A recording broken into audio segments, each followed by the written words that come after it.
Nabibili sa murang halaga ang mga tinatawag na mystery parcel o iyong mga package na hindi na ipapadala o hindi natatanggap ng original na umorder. Pero may paalala dyan ng Department of Trade and Industry.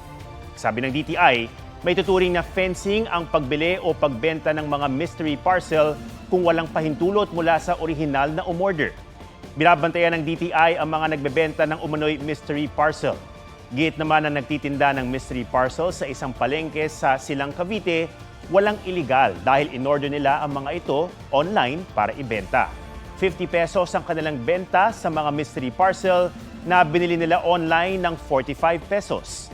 Tanggal na rito ang sticker kung saan nakalagay ang pangalan at address ng original recipient.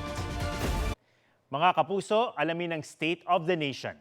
Mag-subscribe sa GMA Integrated News sa YouTube. Sa ating mga kapuso abroad, samahan niyo kami sa GMA Pinoy TV at sa www.gmanews.tv.